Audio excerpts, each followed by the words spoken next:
오랜만에 여러분 예배당에서 만나게 돼서 정말로 반갑습니다. 평안하게 잘 지내셨습니까? 하나님의 은혜 가운데에서 또 잘 지내셨을 줄로 믿습니다. 또 오늘 함께 모였으니만큼 또 하나님을 기쁘시게 하며 영광 돌리며 또 귀하게 예배할 수 있는 그런 시간이 되기를 원합니다. 우리 잠시 함께 기도하시고 또 하나님께 저 뜨겁게 또 찬양함으로 또 예배 드리시겠습니다. 잠시 기도하겠습니다. 하나님 아버지, 그동안 정말로 세심하게 우리의 삶을 보호해 주시고 책임져 주시고 이끌어 주심에 주님 감사합니다. 또 우리가 오랜만에 한자리에 모여서 주님께 예배를 드립니다. 하나님, 함께 모여 예배할 수 있게 하심에 주님 감사합니다. 이 시간 하나님께만 온전히 영광 돌리며 기쁨으로 또 예배드리는 귀한 시간으로 인도하여 주시옵소서. 감사합니다. 예수 그리스도의 이름으로 기도드렸습니다. 아멘. 이제 오늘 기쁨으로 하나님께 찬양으로 영광 돌리며 나아가겠습니다.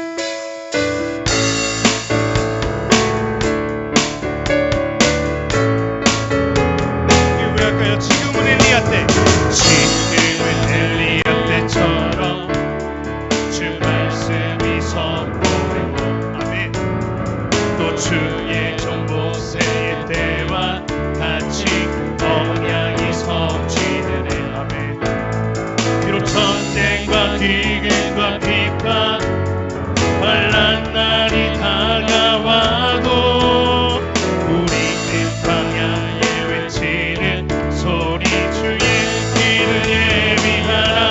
보라 주님 구름 타시고 나팔 불 때에 다시 오시네.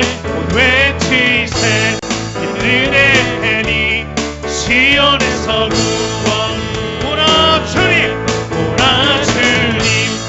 구름 타시고 나팔 불 때에 다시 오시네. 외치세 은혜니 시온에서 구원이. 2절로 노래합니다. 에스겔의 환상처럼 마른 뼈가 살아나며, 아멘. 또 주의 종 다윗의 때와 같이 예배가 회복되네. 추수할 때가 이르러 들판운이 어졌네. 우리는 추수할 일꾼 되어 주 말씀을 선포하라. 주님 구름 타시고 나팔 불 때에 다시 오시네. 외치세 은혜니 시온에서 구원이. 보라 주님 구름 타시고 나팔 불 때에 다시 오시네. 외치세 은혜니 시온에서 구원이. 2절로 다시 구합니다. 에스겔의 환상처럼 마른 뼈가 살아나며, 또 주의 종 다윗의 때와 같이 예배가 회복되네. 아멘. 추수할 때가 이르러 들판운이 어졌네.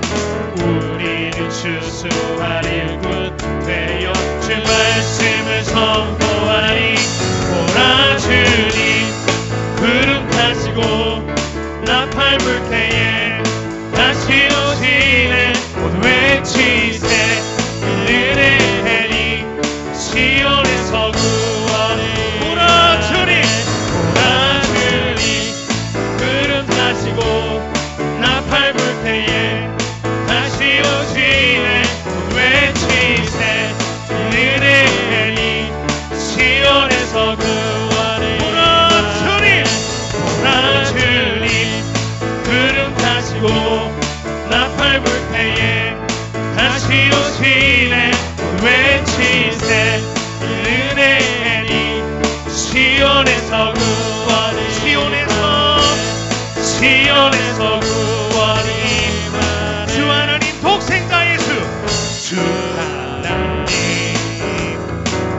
독생자 예수 날 위하여 오시어내 내 모든 죄 다 사하시고 죽음에서 부활하신다. 예구세 살아계신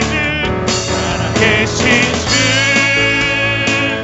나의 참된 소망 어떤 근심 전혀 없네 사랑의 주내 할 길 인도하니 내 모든 삶의 기쁨을 충만하네. 주 안에서 모든 날 새겨 도우시니 주의 사랑 참 기쁨과 훨씬 가지고 예수님의 도우심을 믿으며 살리. 아멘. 살아계신 주 나의 참된 소망 어떤 근심 전혀 없네. 사랑의 주내 할 길 인도하니 내 모든 삶의 기쁨을 주마. 살아계신 주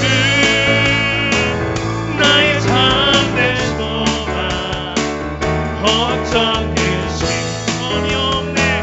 전혀 없네. 사랑의 주내 할 길 인도하니 내 모든 삶의 기쁨을 충만하네. 3절로 고백합니다. 그 언젠가 주할 때까지 주를 위해 싸우리라. 승리의 길 멀고 험해도 주님께서 나의 앞길 지켜주시니 살아계신 주 나의 참된 소망 어떤 근심 전혀 없네. 사랑의 주내 할 길 인도하니 내 모든 삶의 기쁨을 충만하네. 살아계신 주 나의 참된 소망 어떤 근심 전혀 없네. 사랑의 주내 할 길 인도하니 내 모든 삶의 기쁨을 충만하네. 내 모든 삶의 기쁨을 충만하네. 내 모든 삶의 기쁨을 충만하네. 할렐루야. 하나님께 영광의 목소리 올리겠습니다. 할렐루야.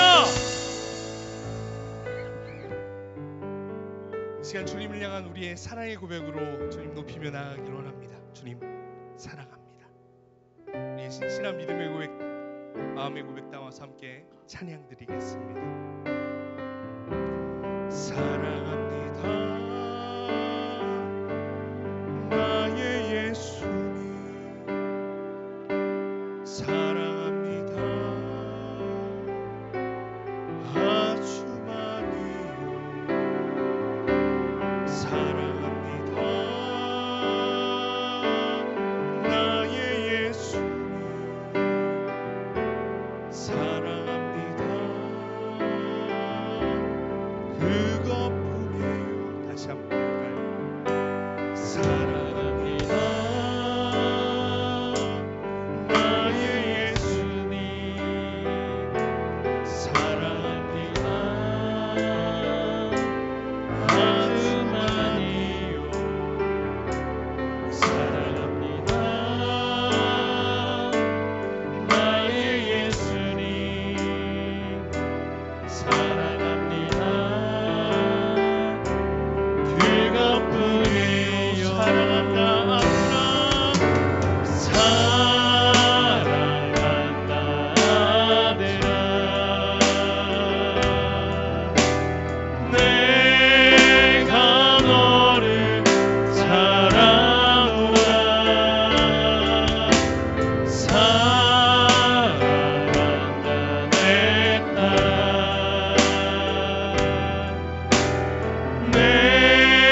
내게 축복 더하노라. 사랑한다 아들아, 사랑한다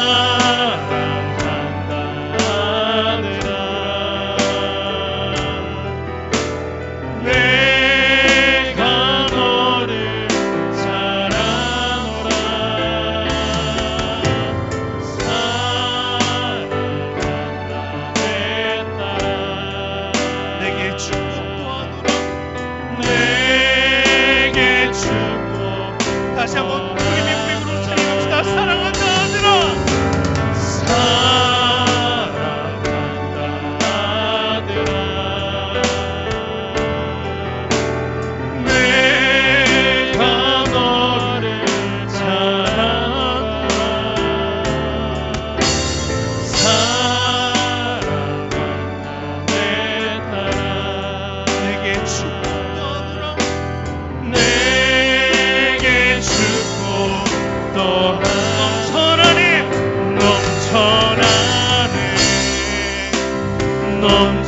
넘쳐나네.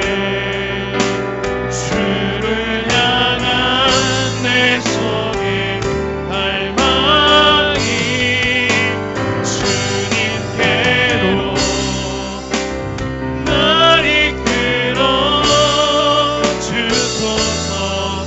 주님을 넣어라.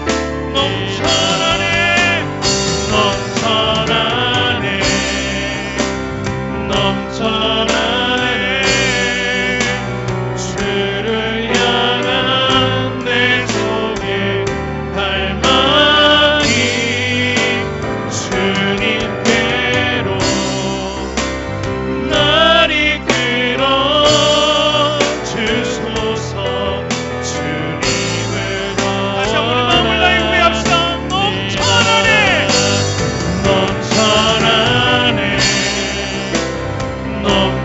넘쳐나네. 주를 향한 내 속의 갈망이 주님께로 날 이끌어 주소서. 주님을 넣어라. 예배합니다.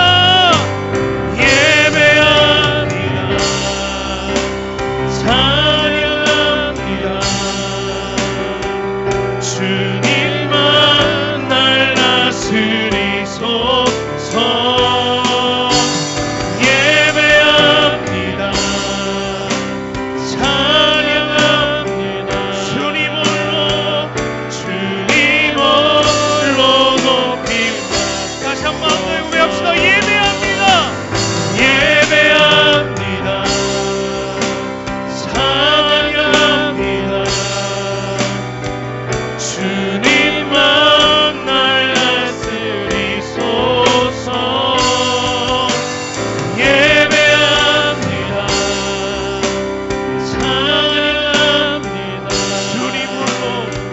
주님 홀로 높임 받으소서. 주님 홀로 높임 받으소서.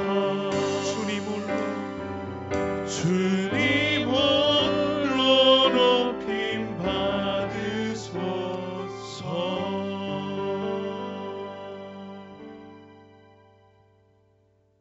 할렐루야. 만물의 주관자이시며 저희의 삶을 주관하시는 하나님 아버지, 주님의 높고 위대하심을 찬양합니다. 저희의 인생 가운데에 늘 감사한 것들이 넘쳐나지만 감사보다는 부족함을 탓하는 저희들의 연약한 모습을 돌아볼 때가 너무나도 많습니다. 저희의 연약함을 고백하며 이 시간 주님께 나아갑니다. 저희의 인생 가운데에 늘 감사와 찬양이 넘치는 삶 되도록 주님 저희들의 삶을 인도하여 주시옵소서. 전 세계가 코로나로 인해서 고난의 때를 보내고 있습니다. 어려움으로 고통받는 자들의 삶 가운데에 함께하여 주시고 위로하여 주시고 힘을 더하여 주시옵소서. 특별히 저희의 삶 가운데에 저희들의 삶 가운데에 그 어려움을 겪는 그들에게 도움과 위로에 힘쓰는 삶 되도록 주님 인도하여 주시옵소서. 저희의 이 선한 영향력을 통하여서 그리스도의 향기가 전해지는 귀한 사역이 일어날 수 있도록 주님 인도하여 주시옵소서. 특별히 저희 효민교회 공동체 안에서 어려움을 겪는 자들을 위해 기도합니다. 육신의 고통과 마음의 고통, 고난의 상황 가운데서 주님께서 위로하시고 힘을 더하여 주셔서 회복의 은혜가 주님의 뜻과 선하심을 누릴 수 있도록 주님 인도하여 주시옵소서. 오늘의 예배 가운데에 주님께 간구합니다. 주님께 영광 돌림에 저희가 힘쓰며 성숙함으로 나아가도록 성령께서 이 시간 함께하여 주시옵소서. 오늘 말씀 전하시는 목사님과 말씀을 듣는 저희 가운데에 함께하여 주셔서 성령의 능력에 붙잡혀 사는 저희들 되도록 주님 인도하여 주시옵소서. 한 주간의 시작을 주님 안에서 시작하며 나아갑니다. 예배를 통하여 주님께 한 걸음 나아가고 삶으로 한 주간을 은혜 가운데 살아가는 저희들 되도록 주님 함께하여 주시옵소서. 우리와 함께 하시는 예수 그리스도의 이름으로 간절히 기도드립니다. 아멘.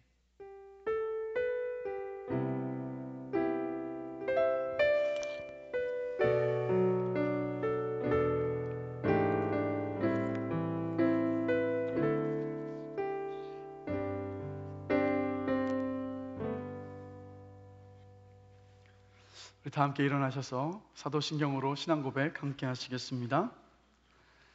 나는 전능하신 아버지 하나님 천지의 창조주를 믿습니다. 나는 그의 유일하신 아들 우리 주 예수 그리스도를 믿습니다. 그는 성령으로 잉태되어 동정녀 마리아에게서 나시고 본디오 빌라도에게 고난을 받아 십자가에 못 박혀 죽으시고 장사된 지 사흘 만에 죽은 자 가운데서 다시 살아나셨으며 하늘에 오르사 전능하신 아버지 하나님 우편에 앉아 계시다가 거기로부터 살아있는 자와 죽은 자를 심판하러 오십니다. 나는 성령을 믿으며 거룩한 공교회와 성도의 교제와 죄를 용서받는 것과 몸의 부활과 영생을 믿습니다. 아멘.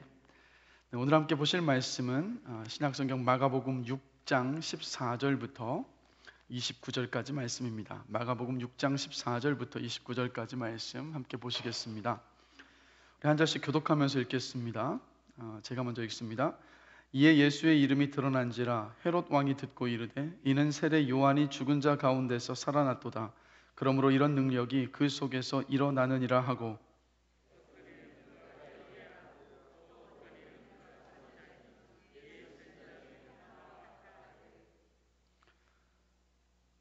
헤롯은 듣고 이르되 내가 목벤 요한 그가 살아났다 하더라.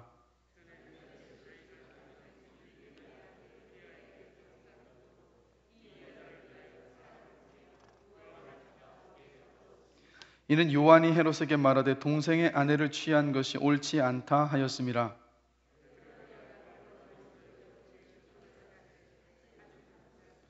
헤롯이 요한을 의롭고 거룩한 사람으로 알고 두려워하여 보호하며 또 그의 말을 들을 때에 크게 번민을 하면서도 달갑게 들으미러라.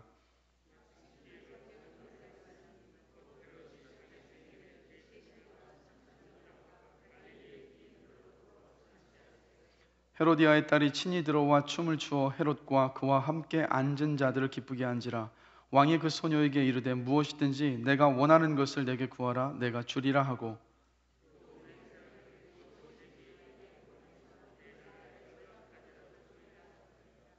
그가 나가서 그 어머니에게 말하되 내가 무엇을 구하리이까? 그 어머니가 이르되 세례 요한의 머리를 구하라 하니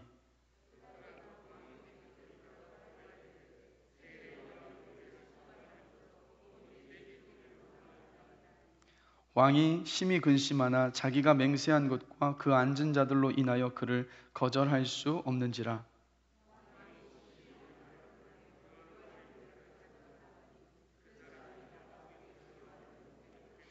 그 머리를 소반에 얹어다가 소녀에게 주니 소녀가 이것을 그 어머니에게 주니라.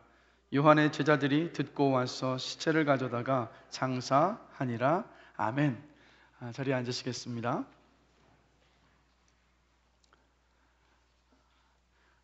이번 주 또 암송 구절 말씀이 베드로전서 5장 10절 말씀이었는데 우리 다 함께 한 목소리로 또 암송했었던 말씀 함께 이 시간 암송해 보겠습니다.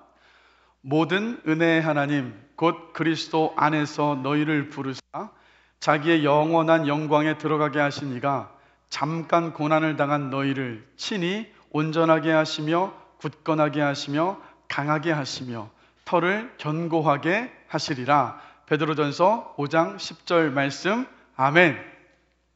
암송하신 겁니까? 암송하셨죠? 여러분 근데 암송하시면서 한 주 한 주 이 예배 때 와서 혹은 뭐 온라인 예배를 통해서도 암송을 하다가 때로는 여러분 이렇게 암송을 못 하실 경우도 있어요. 그런데 그렇다고 해서 실망하지 마시고 그 다음 주 말씀 또 붙잡고 암송하기를 포기하지 마시기를 주님의 이름으로 권면합니다. 그럴 때 그 말씀 안에 반드시 은혜가 있고 능력이 있습니다. 자, 이번 주 우리가 암송해야 할 말씀 이 시간 함께 보시겠습니다. 우리 다 함께 힘차게 읽겠습니다. 무슨 일을 하든지 마음을 다하여 주께 하듯 하고 사람에게 하듯 하지 말라. 이는 기업의 상을 주께 받을 줄 아나니 너희는 주 그리스도를 섬기느니라. 골로새서 3장 23절 24절 말씀. 아멘. 또 이 말씀 한 주간 또 붙잡으시고 암송하시기 바랍니다. 말씀을 나누겠습니다. 예수님은 12제자들을 둘씩 짝을 지어서 전도 여행을 보내셨습니다. 네, 여러분, 이 전도 여행의 결과는요 굉장히 놀라웠습니다. 6장 12절에서 13절 말씀을 보면 그 전도 여행에서 제자들이 경험했던 것을 이렇게 기록을 하고 있습니다. 제자들이 나가서 회개하라 전파하고 많은 귀신을 쫓아내며 많은 병자에게 기름을 발라 고치더라. 그리고 이런 전도 여행의 결과를 오늘 본문 14절 상반절을 보면 이렇게 기록하고 있죠. 이에 예수의 이름이 드러난지라. 자, 여러분 결과가 이러하니까 이 전도 여행을 직접 했었던 당사자들이었던 이 제자들이 얼마나 여러분 흥분이 되었겠습니까? 얼마나 막 들떠 있었겠습니까? 그래서 6장 30절을 보면요 이렇게 예수님 앞에 전도여행을 마치고 온 제자들이 이렇게 하는 모습을 봅니다. 사도들이 예수께 모여 자기들이 행한 것과 가르친 것을 낱낱이 고하니. 이런 거 아니었겠습니까? 예수님, 제가 귀신 들린 사람에게 귀신아 그 사람에게서 떠나라 하니까 귀신이 정말 떠나갔습니다. 병든 사람에게 제가 손을 얹고 예수님처럼 기도했더니 병이 깨끗이 나았습니다. 회개하라고 사람들에게 메시지를 전파했는데 정말 그 사람들이 눈물을 흘리며 회개하며 돌이키는 그 모습을 제가 봤습니다. 경험했습니다. 막 제자들이 들떠서 예수님에게 자신들이 경험했던 것을 아주 낱낱이 이야기하고 있었던 거예요. 자, 그럼 여러분 이렇게 전도 여행에서 겪은 제자들의 놀라운 경험과 그리고 그 전도 여행의 결과에 흥분된 제자들의 모습 사이에 그 두 이야기 사이에 오늘 본문의 이야기가 기록이 되어 있어요. 그러니까 제자들의 놀라운 어떤 경험들과 흥분된 어떤 흥분과는 너무도 상반된 세례 요한이 어떻게 죽게 되었는가를 자세하게 기록한 말씀이 바로 오늘의 본문의 말씀입니다. 그래서 먼저 세례 요한의 삶 전체를 한번 살펴보면서 이 본문의 내용을 한번 살펴보려고 합니다.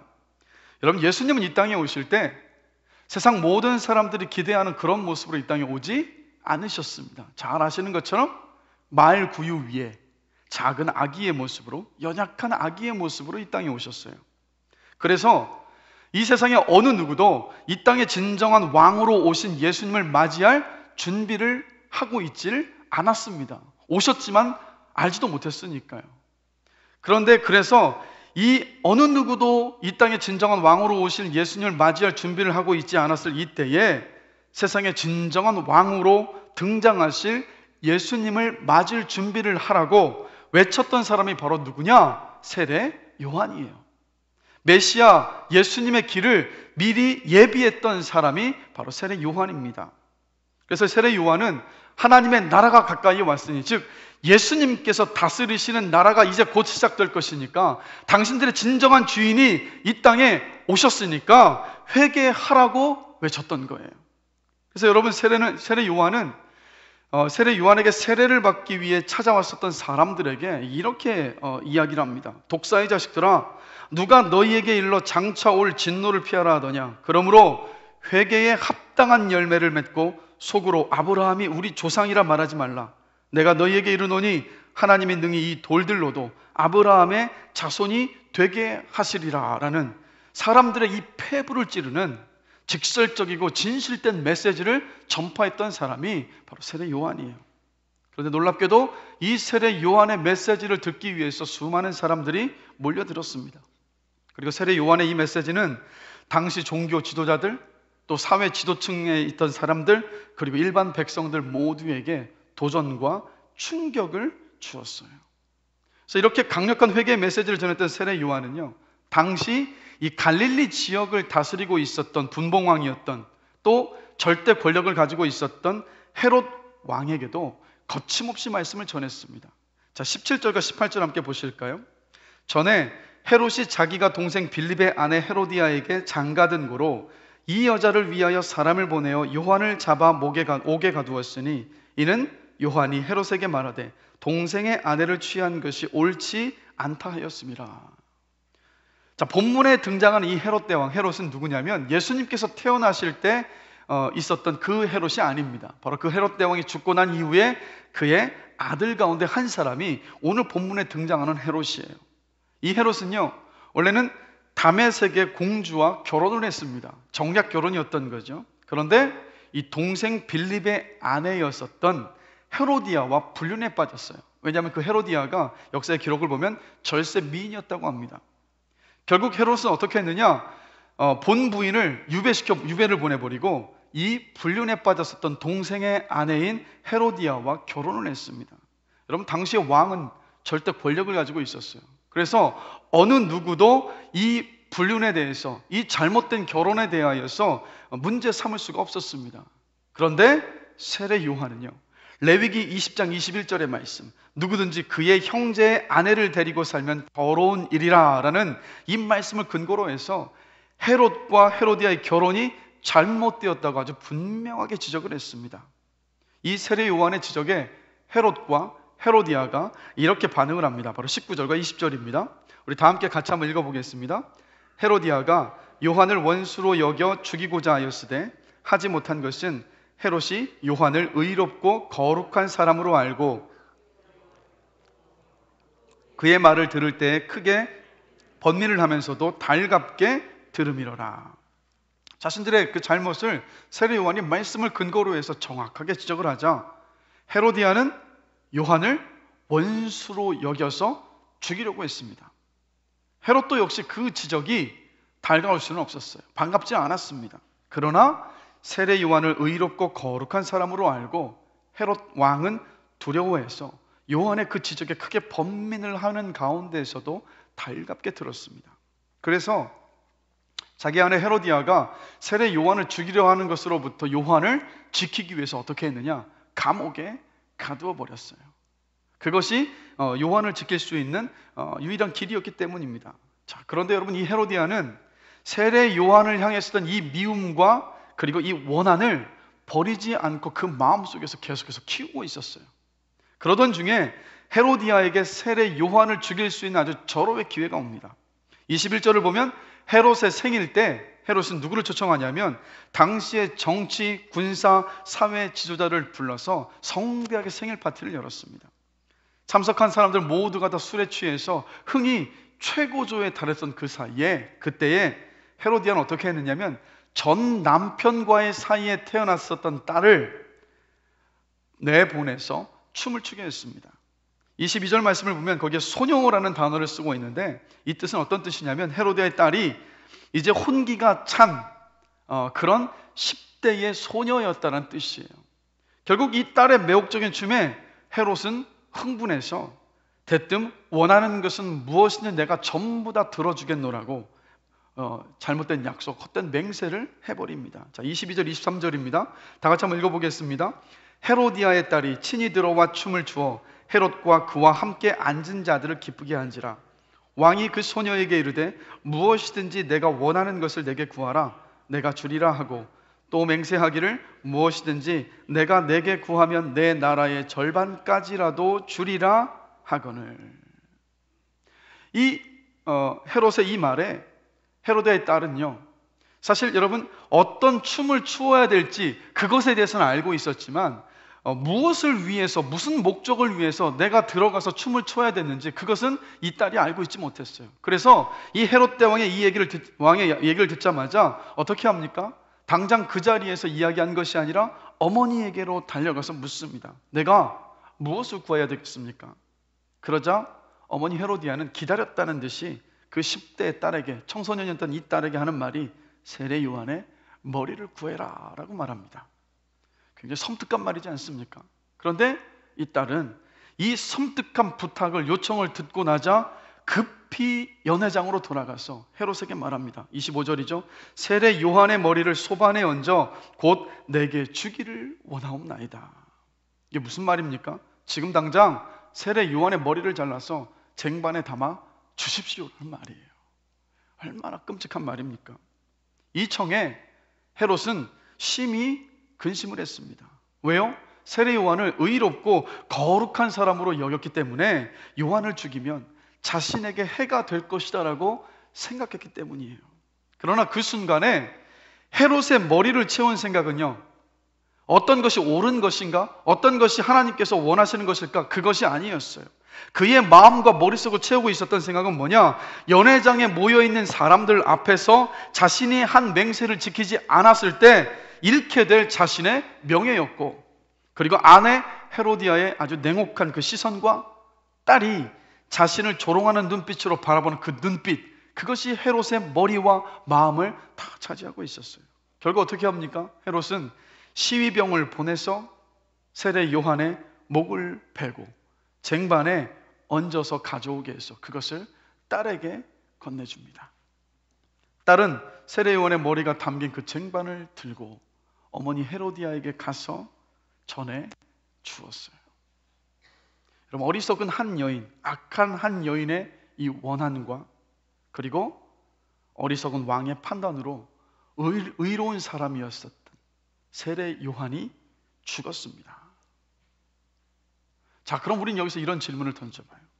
왜 마가는 제자들의 성공적인 전도 여행의 이야기 그 사이에 요한이 목이 잘려 죽는 이렇게도 비참하고 끔찍한 이야기를 기록하고 있는 것일까요? 여러분, 말씀드렸다시피 제자들은요, 전도 여행에서 귀신을 내쫓았습니다. 병을 고쳤습니다. 회개하라고 말씀을 전해서 사람들이 정말 회개하고 돌이키는 그 놀라운 일들을 경험했습니다. 그리고 많은 사람들이 이 제자들의 모습에 놀라워했을 것이고, 제자들은 추켜 세웠을 것이고, 제자들은 인정했을 거예요. 신날 수밖에 없었습니다. 그러나 그렇게 세상의 칭찬을 받고 인정받는 것이 예수님을 따르는 제자의 삶의 전부가 아니라는 것을 마가는 이 선명한 대조를 통해서 말하고 싶었던 거예요.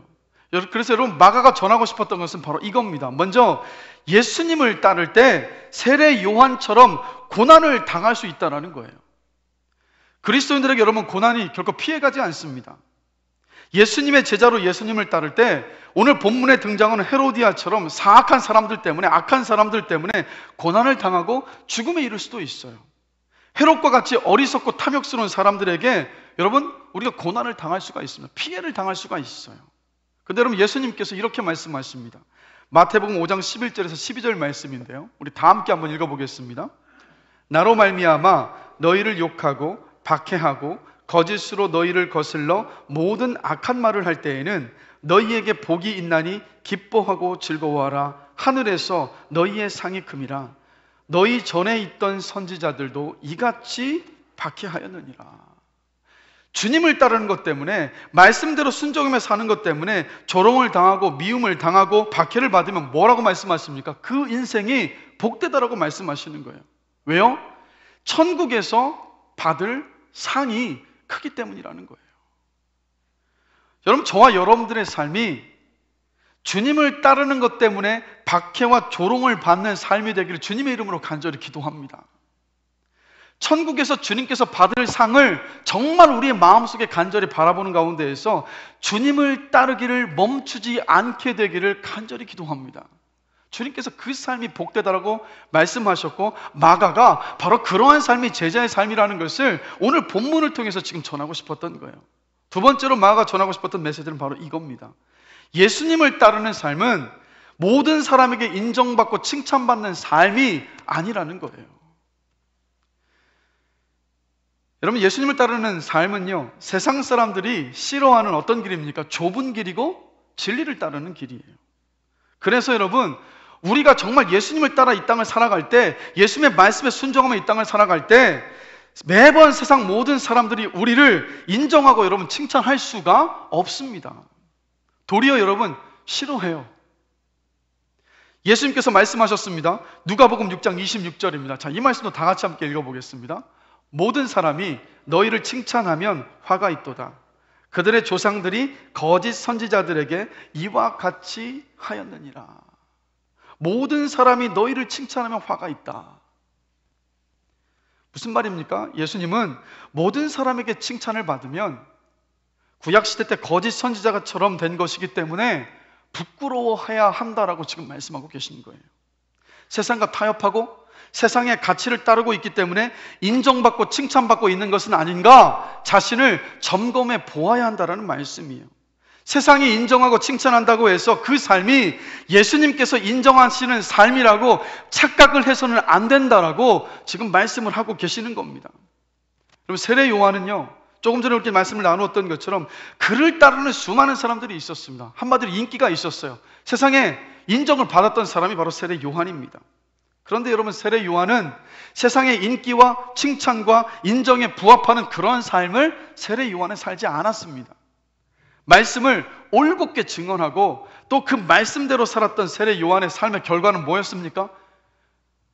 세례 요한이 목이 잘려 죽었을 때 그의 나이가 여러분 바로 30세였습니다. 30세에 목이 잘려서 쟁반에 놓인 채 그렇게 죽은 사람이 세례 요한이에요. 여러분, 세상의 관점으로 보면 어떻습니까? 실패자예요. 그러나 우리 예수님은요, 이 세례 요한의 삶을 이렇게 평가를 하십니다. 마태복음 11장 11절에서 여자가 낳은 자 중에 세례 요한보다 큰 이가 일어남이 없도다.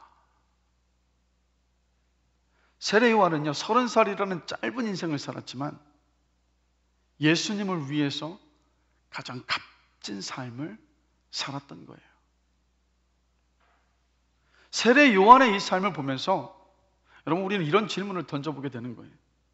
예수 믿고 저와 여러분들 모두 교회에 나오고 있지만 지금 우리가 살아가는 삶은요, 우리를 구원하여 주신 예수님과 도대체 어떤 관계가 있을까요? 우리는 우리를 구원해 주신 우리 예수님을 위해서 어떻게 살아야 하는 것일까요? 이런 질문을 던져보게 돼요. 여러분, 우리나라만큼요, 유행과 체면과 또 다른 사람들, 남들의 이목과 평가와 또 인정에 이 민감한 이 나라가 없는 것 같아요. 그 작년 겨울인가요? 이 교회 앞에, 이 앞에 이 대한여중하고 대한중학교가 있지 않습니까? 그래서 이제 수업을 마치면 이 횡단보도에 학생들이 막 우르르 몰려서 서 있는데요. 겨울이었는데, 야, 굉장히 놀랍고 재미있는 모습을 목격했습니다. 뭔지 아십니까? 이 여중생들이었는데 머리 모양이 전부 똑같았고 전부 뭘 입고 있냐면 검정색 롱패딩을 다 입고 있는 거예요. 그러니까 쌍둥이들이 막 수십 명의 쌍둥이 서 있는 것처럼 모두 똑같은 모습을 하고 서 있는 모습을 봤어요. 뭡니까? 유행에 그만큼 민감해요. 사람들이 나를 어떻게 볼까가 너무 중요한 거예요. 비단 이뿐이겠습니까? SNS와 블로그에서 여러분, 다른 사람들이 좋다고 하면 어떻게 합니까? 너도 나도 해야 돼요. 남들이 하는 것은 나도 해야 되는 겁니다. 그렇게 하지 않으면 뒤처지는 것 같고, 그렇게 하지 않으면 무시당할 것 같고, 그렇게 하지 않으면 내가 초라해지는 것만 같은 거예요. 그런데 성도들도 다르지 않은 것 같아요. 세상의 유행과 가치관을 쉬이 따라가는 모습을 봅니다. 아니, 세상 사람들과 똑같이, 아니 어떤 면에서는요 더 심하게 하는 그런 모습도 보게 되는 것 같아요. 그래서 이런 말을 우리가 자주 듣지 않습니까? 그리스도인들이 더하다. 할 것을 다 합니다. 비그리스도인과 그리스도인이 구별이 되어야 되는데 구별이 되지는 않아요. 왜요? 세상에서 자랑하고 싶고 인정받고 싶고 칭찬받고 싶고 높아지고 싶기 때문이지 않겠습니까? 논어를 보면요, 이런 말이 있습니다. 중오지 필찰언, 중호지 필찰언이라는 이 말이 있어요. 어떤 뜻이냐면요, 많은 사람이 싫어하더라도 반드시 살펴봐야 하고 많은 사람이 좋아하더라도 반드시 살펴보아야 한다는 뜻이에요. 이런 뜻이지 않겠습니까? 여론이, 세상이 반드시 옳지 않기 때문에 무턱대고 따르지 말고 잘 살펴서 분별해야 한다는 이런 말이지 않습니까? 그렇다면 이 논어의 이 말이 우리 그리스도인의 삶에도 정확하게 해당이 되는 말이지 않습니까? 세상 모든 사람들이 다 좋다고 해도, 세상 사람들이 다 칭찬하고 인정한다 하더라도 우리는 그 가운데서 그냥 다 좋다고 받아들이며 웃고 있을 것이 아니라 정말 그것이 맞는지, 정말 그것이 옳은 일인지, 정말 그것이 좋은 일인지를 끊임없이 분별해야 하는 것 아니겠습니까? 그래서 여러분, 우리가 직면한 문제는 어떤 것인지 아십니까? 어떤 음성에 귀를 기울이고 있느냐의 문제라는 거예요. 이 땅을 살아가면서 도대체 나는 어떤 음성을 듣고 있는가? 세상의 음성이냐? 하나님의 음성이냐? 예수님께서 이런 말씀을 하셨습니다. 양떼는 목자의 음성을 알고 듣는다라고 말씀하셨어요. 예수님께서 저와 여러분의 목자이시고 저와 여러분들 우리 예수님의 양떼이지 않습니까? 그래서 여러분, 그리스도인은, 예수를 따르는 제자는 세상의 음성이 아니라 무엇에 귀를 기울여야 됩니까? 바로 주님의 음성에, 하나님의 음성에 귀를 기울여야 하는 거예요. 세상의 소식과 유행과 세상의 가치관이 아니라 성경을 통해서 우리에게 말씀하신 하나님의 뜻과 가치관에 마음과 우리의 귀를 쫑긋 열어서 기울여서 들어야 한다는 거예요. 세상의 인정과 칭찬을 사모하는 것이 아니라 우리가 정말 사모하고 바라봐야 될 것은 무엇입니까? 천국에서 우리가 받게 될 주님의 칭찬과 그 인정을 사모해야 하는 것 아니겠습니까? 그러기 위해서 무엇이 필요할 거예요, 여러분? 두 가지가 있어요. 그러기 위해서 여러분, 먼저 여러분 말씀에 집중해야 됩니다. 말씀에 집중해야 돼요. 그 이유가 있습니다. 자, 히브리서 4장 12절 함께 보시겠습니다. 말씀 다 같이 한번 읽겠습니다.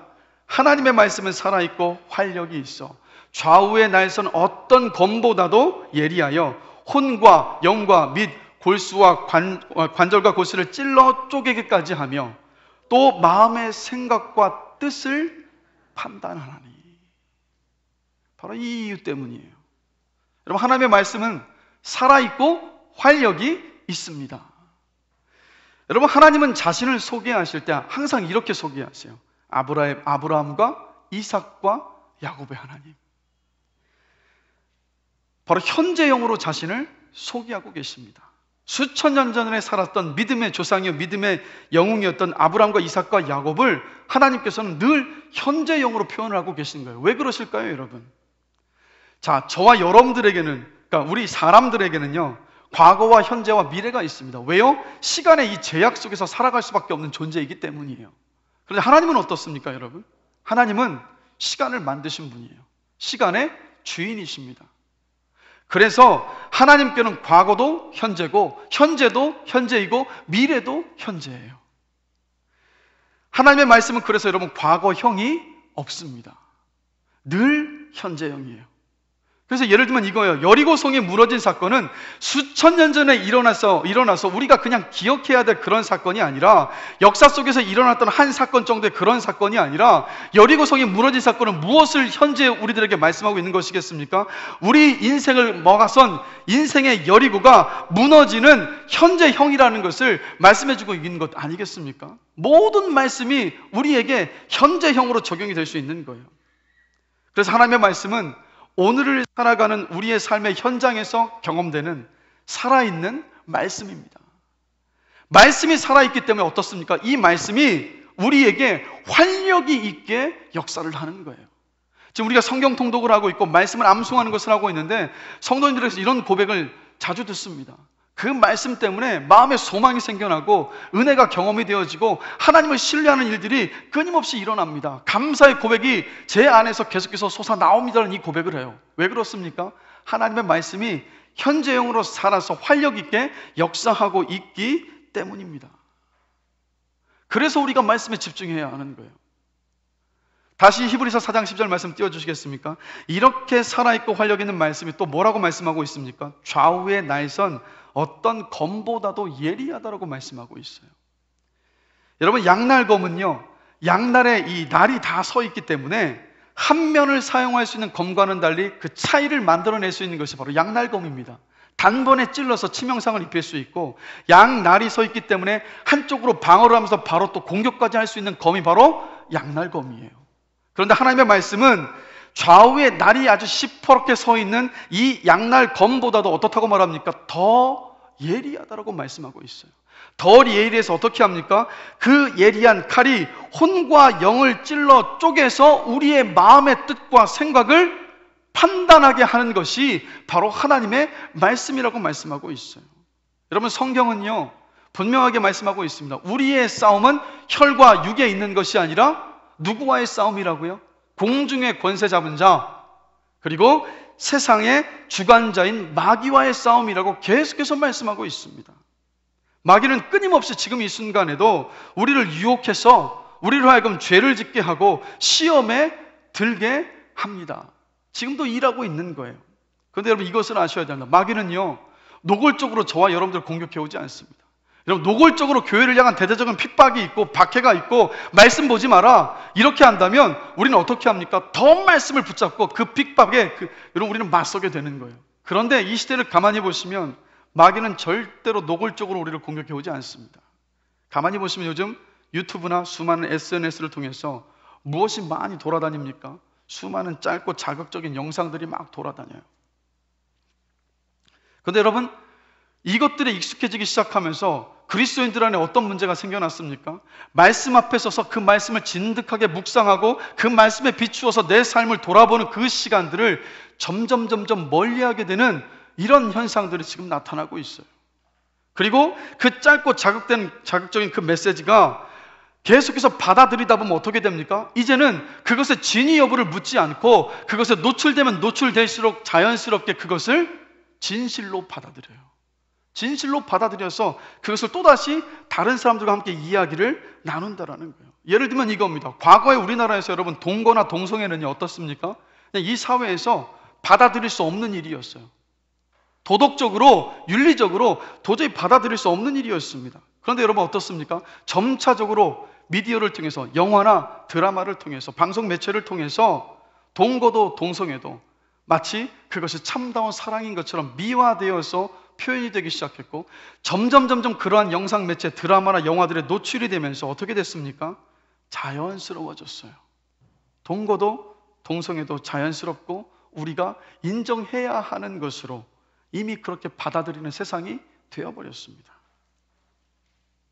그리고 요즘 돌고 있는 수많은 거짓 뉴스들도 마찬가지입니다. 특별히 이 코로나 속에서 많은 거짓 뉴스들이 막 두려움을 자아내는 많은 거짓 뉴스들이 막 돌아다니고 있는데, 누가 만들었는지, 출처는 어디에서 왔는지, 무엇을 근거로 만들어졌는지 묻지 않아요. 그것을 질문하지 않고 그대로 받아들이고 그것이 계속해서 퍼져나가고 있는 모습들을 봅니다. 그리고 그것이 어느새 사실이 되어버리고 진실이 되어버려서 근거 없는 두려움들을 만들어내고 있는 모습을 봅니다. 그래서 여러분, 이 시대를 보면 세상의 가치가 바로 미디어를 통해서 은밀하게 우리의 내면에 스며들어오고 있는 시대예요. 그리스도인들은 세상과 구별이 되어야 함에도 불구하고 세상과 어떻게 되어 갑니까? 동화되어 가고 있지 않습니까? 여러분, 미디어에 시간을 쏟는 만큼 어떻게 됩니까? 말씀과 멀어져요. 말씀과 멀어지는 만큼 어떻게 됩니까? 우리 주님과 멀어집니다. 주님과 멀어지는 만큼 어떻게 됩니까? 죄와 가까워져요. 저와 여러분의 손안에 쥔 스마트폰은요 굉장히 편리한 것이 분명합니다. 그러나 이것을 아셔야 돼요. 스마트폰으로 소진하는, 스마트폰과 함께 소진하는 우리의 시간이 많아지면 많아질수록 우리의 영혼은 병들어 간다는 것. 그래서 여러분, 우리가 얼마나 이 스마트폰과 미디어에 우리의 시간을 소진하고 있는지 우리 자신을 점검해 봐야 됩니다. 그 시간을 줄이고 말씀을 읽고 묵상하는 것에 여러분 시간을 내시길 주님의 이름으로 간절히 축원합니다. 고될 수 있지만 말씀을 붙잡고 여러분의 인생과 삶을 돌아보시면서 씨름하는 그 시간을 회복해야 돼요. 왠지 아십니까? 성경이 우리 인간을 만드신 하나님께서 주신 인생의 매뉴얼이기 때문입니다. 성경만이 우리가 따라야 할 삶의 방식과 그리고 우리가 유지해야 할 영성에 대한 치밀하고도 정확한 안내서이기 때문입니다. 성경만이 세상의 음성과 하나님의 음성을 구별하게 할 수 있는 유일한 방편이기 때문입니다. 그래서 여러분, 지금 우리가 교회 전체적으로 성경 통독을 하고 있는데 중간에 막 못 읽었다고 해서 다 내려놓지 마시고 성경 읽기표를 따라서 그냥 계속해서 읽어 나가시는 거예요. 성경 암송도 마찬가지입니다. 여러분, 한 주 암송을 잘 못했다고 해서 야, 나는 안 되나 봐 실망하지 마시고 계속해서 암송할 수 있는 만큼 계속해서 암송해 나가시는 거예요. 말씀 묵상도 마찬가지입니다. 다시 말씀 묵상하는 시간과 장소를 결단하시고 매일 성경을 구입하셔서 말씀을 묵상하는 것을 회복하시기를 주님의 이름으로 권면합니다. 이것만이 여러분, 세상의 음성이 아니라 주님의 음성을 듣고 그 길을 올곧게 걸어갈 수 있는 유일한 길입니다. 그러한 삶이 되시길 주님의 이름으로 다시 한번 간절히 축원합니다. 두 번째로 우리가 집중해야 될 것은 뭐냐? 바로 성령의 음성에 귀를 기울이고 그 음성에 순종해야 돼요. 고린도전서 12장 3절에서 이런 말씀을 합니다. 성령으로 아니하고는 누구든지 예수를 주시라 할 수 없느니라. 이게 무슨 말씀입니까? 예수님을 나의 구원자로 내 인생의 주인으로 고백하는 그 순간에 성령께서 이미 우리 안에 들어와 계시다라는 말씀이에요. 그래서 우리가 여러분 신경 써야 되는 것은 성령을 받는 것이 아니라 어떤 것입니까? 우리 안에 계신 성령님께서 우리의 주인으로 마음껏 활동하실 수 있도록 이 우리의 인생의 그 주권을 우리 성령님께 내어드리는 것이 우리들에게 필요한 거예요. 그래서 여러분, 성령 충만은 성령이 우리 안에 막 충만히 거하는 것, 막 그런 어떤 추상적인 의미가 아니라 성령 충만은 뭐냐? 성령께서 우리 안에서 우리의 주인으로서 마음껏 활동하시는 그 상태가 바로 여러분 성령 충만입니다. 그래서 성령 충만과 성령 충만하지 못한 것은 우리가 성령께 순종하느냐 순종하지 않느냐의 바로 그 차이에 있다라는 거예요. 그래서 여러분 성경을 보면 성령을 거역한다라는 표현이 나옵니다. 자, 마태복음 12장 32절인데 우리 다 함께 한 목소리 한번 읽어보겠습니다. 또 누구든지 말로 인자를 거역하면 이 세상과 오는 세상에서도 사하심을 얻지 못하느라.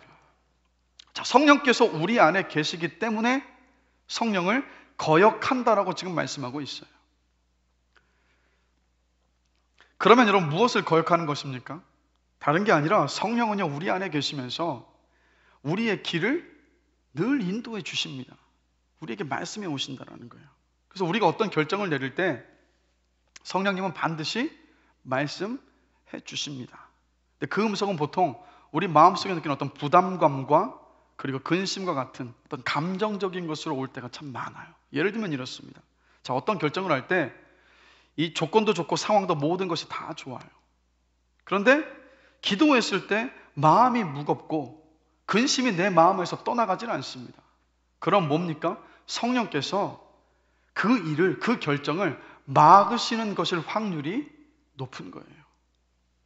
그럼에도 더 기도해보지 않고 그 조건과 상황만을 바라보고 무조건 결정해서 어떻게 됩니까? 후회하는 일들이 많습니다. 왜 그렇습니까? 성령의 음성을 거역했기 때문이에요. 또 우리가 죄를 지으러 갈 때 혹은 만나서는 안 될 사람을 만나러 갈 때 성령은 반드시 우리의 그 양심을 통해서 말씀하지 않습니까? 가지 말아라. 가지 말아라. 수없는 갈등으로 우리에게 말씀을 하세요. 그럼에도 불구하고 가면 어떤 겁니까? 바로 성령을 거역한 거예요. 우리의 죄된 습관을 할 때도 성령님은 끊임없이 우리의 내면 안에서 멈추라고 말씀을 하십니다. 보지 말아라. 가지 마라. 먹지 마라. 건드리지 말아라. 하지 말아라고 끊임없이 우리 마음의 성령께서는 계속해서 말씀을 하세요. 그 음성을 듣고 순종하는 사람이 어떤 사람이냐? 바로 성령 충만한 사람입니다. 그러나 계속해서 이 성령의 음성에 거절을 하게 되면 어떻게 됩니까? 성령을 근심하게 만드는 거예요. 그래서 에베소서 4장 30절에서 이렇게 말씀하고 있지 않습니까? 함께 읽겠습니다. 하나님의 성령을 근심하게 하지 말라. 그 안에서 너희가 구원의 날까지 인치심을 받았느니라. 하나님의 성령을 근심하게 하지 말아라. 왜입니까? 우리가 성령의 음성에 불순종해서 성령을 근심하게 하면 할수록 성령님은요, 우리 안에서 침묵하시기 때문입니다. 그러나 우리가 성령의 음성에 순종을 하게 되면 어떻게 됩니까? 성령께서 기뻐하시고 성령께서 더 활발하게 우리 안에서 일하시기 시작을 합니다. 사람을 도우라, 사랑을 베풀어라, 먼저 용서해라, 연락하고 기도해줘라, 다가가서 말을 건네고 복음을 전해라와 같은 우리의 내면의 어떤 강한 이 이끌림들은 모두 뭡니까? 바로 성령의 음성이에요. 이 음성을 들을 줄 알고 순종하는 사람에게 성령은 또다시 말씀하십니다. 그리고 성령은 순종하는 사람에게 어떻게 하십니까? 놀랍게 역사하신다는 거예요. 그리고 순종하는 사람에게는 성령의 음성이 점점 크게, 또렷하게, 그리고 정확하게 들려옵니다. 자, 여러분, 성부, 성자, 성령 하나님은요, 말씀으로 온 세상을 창조하셨습니다. 이게 무슨 말입니까? 말씀으로 천지를 창조하신 성부, 성자, 성령 하나님은, 그 가운데 그 성령 하나님은 우리 속에 말씀하시고 그 말씀에 우리가 순종함으로 나갈 때 무엇을 이루어 가신다는 거예요? 새로운 역사를 만들어 가신다는 겁니다. 그래서 우리가 성령의 음성을 들을 줄 알고 순종할 줄 안다면 우리의 삶 가운데 놀라운 새로운 변화들, 놀라운 창조의 신비가 펼쳐지게 될 줄을 저는 믿습니다. 그래서 여러분, 우리가 정말로 간구하며 기도될 것이 무엇이냐? 하나님, 성령의 음성을 들을 수 있는 귀와 마음을 저에게 주시옵소서. 그리고 성령의 그 음성에 순종하게 하여 주시옵소서라고 우리들이 끊임없이 기도해야 될 줄로 믿습니다. 이 기도가 저와 여러분들의 기도가 되어져서 이 자리에서 예배드리는 우리 모두가 다 성령의 음성을 민감하게 듣고 그 음성 앞에 아주 진실되게 순종하는 복된 삶이 되기를 주님의 이름으로 간절히 축원합니다. 말씀을 마무리합니다. 요즘 이 코로나 시대에요, 회사에 가면 교회 다녀왔느냐고 자꾸 물어서 괴롭습니다. 교회 다니는 것이 자꾸 눈치가 보여요 라고 고백하는 성도들이 참 많아졌습니다. 이럴 때 저와 여러분들 어떻게 해야 되는 것일까요? 세상의 평가에 위축되고 흔들릴 것이 아닙니다. 세상이 싫어해도 좁은 길, 진리의 길을 따르기를 다시 결단해야 될 때가 바로 지금인 줄로 믿습니다. 세상이 아니라 주님께 인정받는 선택과 그리고 결정을 내려야 할 때인 줄로 저는 믿습니다. 말씀을 묵상하고 읽고 시간을 새롭게 결심하고 만들어서 하나님의 가치관과 뜻을 알고 살아가기를 다시 한번 결단한 때인 줄로 저는 믿습니다. 우리 안에 계신 성령께서 우리에게 말씀하시는 음성을 듣고 그 음성 앞에 순종할 때일 줄로 저는 믿습니다. 위축되지 않고 더욱더 당당하게 그리스도인답게 살아갈 때가 바로 지금인 줄로 저는 믿습니다. 그렇게 살아가는 삶을 통해서 짧은 30년의 인생을 살았지만 예수님께 가장 값진 삶을 살아서 여자가 낳은 자 중에 세례 요한보다 큰 이가 일어남이 없도다라는 인정을 받은 세례 요한과 같은 여러분들의 삶이 되시기를 주님의 이름으로 축복하고 주님의 이름으로 간절히 기도합니다. 우리 들었던 말씀을 함께 생각하시면서 또 주님을 의지함을 고백하면서 우리 함께 이 시간 잠시 함께 찬양하기를 원합니다. 주는 완전합니다 라는 찬양입니다.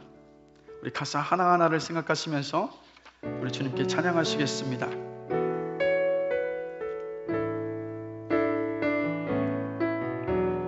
주여, 우린 연약합니다. 우린 오늘을 힘겨워합니다.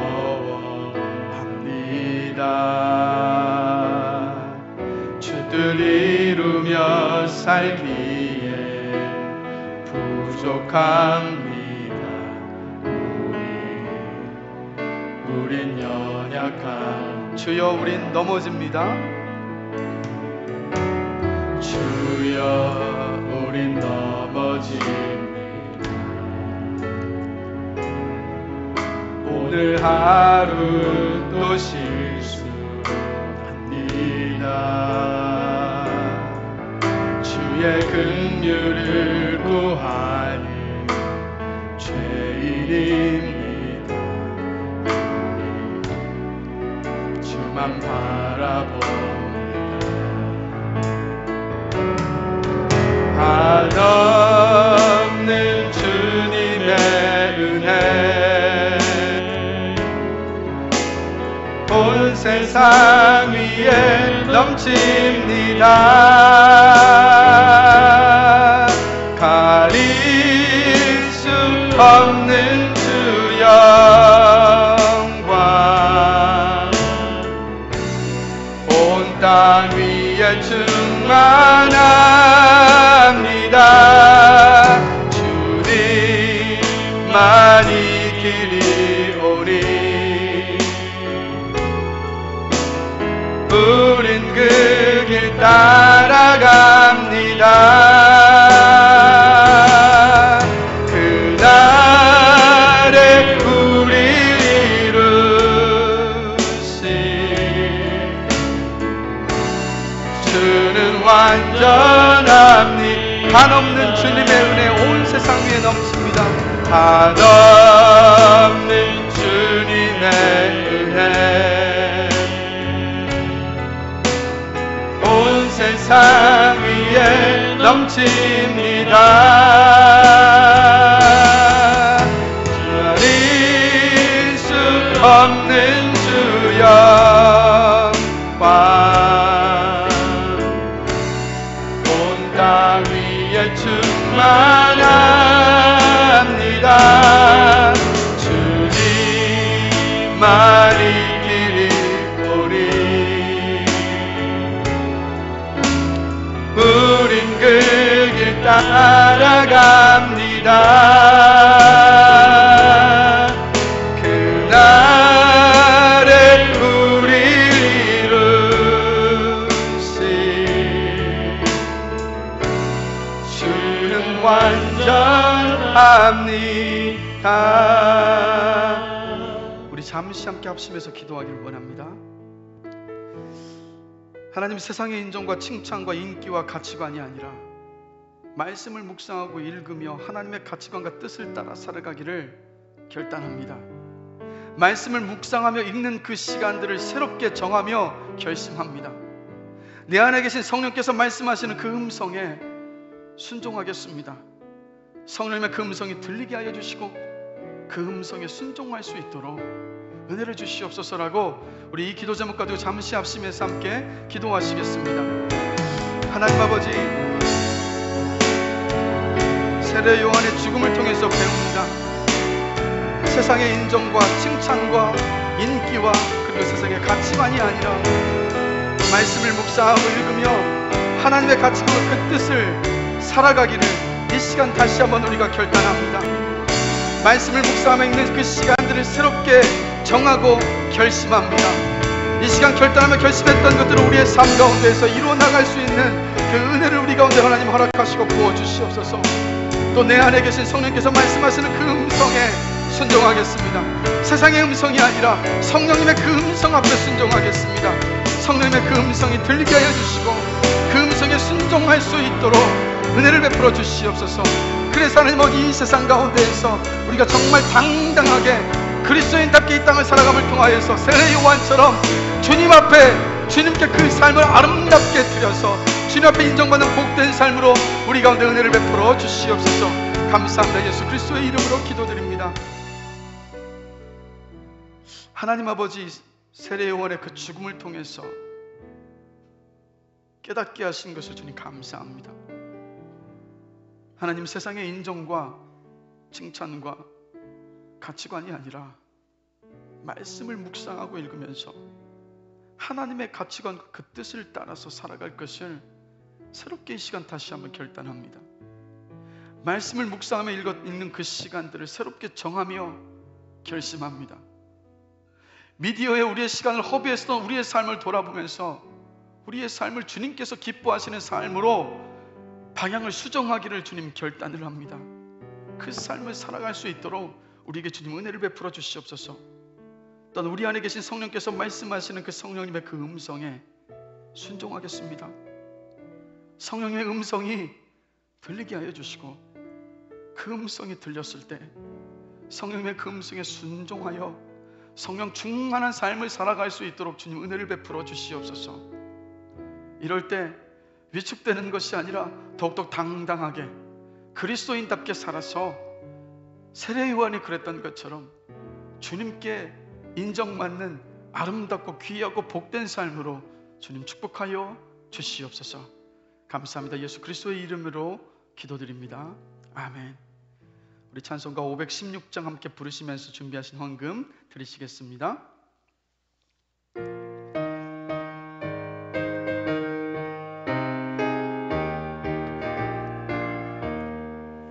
옳은 길 따르라 주의 길을, 세계 만민의 참된 길, 이 길 따라서 살기를 온 세계에 전하세. 만 백성이 나갈 길, 어두운 밤 지나고 동튼다. 환한 빛 보아라 저 빛, 주 예수의 나라 이 땅에 곧 오겠네 오겠네. 주 예수 따르라 승리의 길, 주의 만민이 나갈 길과 진리요 참 생명, 내 창범을 부수고 다 따르라 화평왕. 어두운 밤 지나고 동튼다. 환한 빛 보아라 저 빛, 주 예수의 나라 이 땅에 곧 오겠네 오겠네. 놀라운 이 소식 알리어라. 세계 만민을 구하려 내 주 예수를 보내신 참 사랑의 하나님. 만 백성이 따를 길, 어두운 밤 지나고 동튼다. 환한 빛 보아라 그 빛, 주 예수의 나라 이 땅에 곧 오겠네 오겠네. 고난길 헤치고 찾아온 길, 많은 백성을 구한 길, 모두 나와서 믿으면 온 세상이 마침내 이 진리에 살겠네. 어두운 밤 지나고 동튼다. 환한 빛 보아라 저 빛, 주 예수의 나라 이 땅에 곧 오겠네 오겠네. 헌금 위에서 우리 잠시 함께 기도하시겠습니다. 하나님 아버지, 거의 한 달 만에 비록 전체가 모일 수는 없지만 이렇게 함께 대면해서 한 자리에 모여서 함께 찬양하며 말씀을 듣고 함께 소리 높여 기도할 수 있게 하심에 감사합니다. 비록 고되고 어려운 시간이지만 예배의 소중함과 교회 공동체 안의 교제의 소중함과 함께 모여드는 기도의 소중함을 깨닫게 하여 주신 것을 주님 감사합니다. 어려울 때 하나님의 손안에 우리를 품으시고 먹이시고 입히시고 보호하여 주시는 하나님의 은혜를 사모하고 경험하게 하심에 감사합니다. 하나님이 우리 아버지가 되어주셔서 이 어려운 때 아버지 하나님을 찾고 부르짖고 의지할 수 있음이 가장 귀한 복임을 깨닫습니다. 세상 끝날까지 함께 하신다는 약속대로 우리와 함께 하시는 하나님을 신뢰하고 믿을 수 있음이 가장 귀한 복임을 깨닫습니다. 이 모든 은혜에 감사하며 이 시간 헌금을 드렸습니다.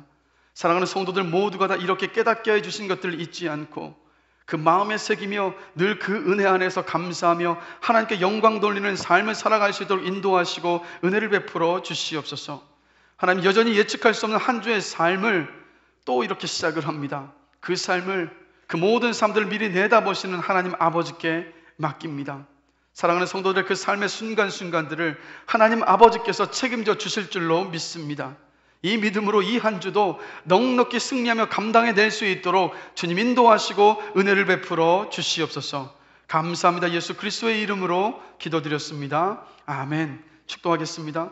이제는 우리 주 예수 그리스도의 은혜와 하나님 아버지의 다함이 없으신 그 사랑하심과 성령께서 우리 안에서 말씀하시고 일하시는 그 역사하심이 세상의 인정과 칭찬과 영광이 아니라 하나님의 음성을 듣고 하나님의 뜻을 말씀을 통해서 분별하며 우리 안에서 들려주는 성령의 그 음성에 순종하며 살아가기를 결단하는 우리 사랑하는 모든 성도들 머리머리 위에 지금부터 영원까지 함께 하시기를 간절히 축원하옵나이다.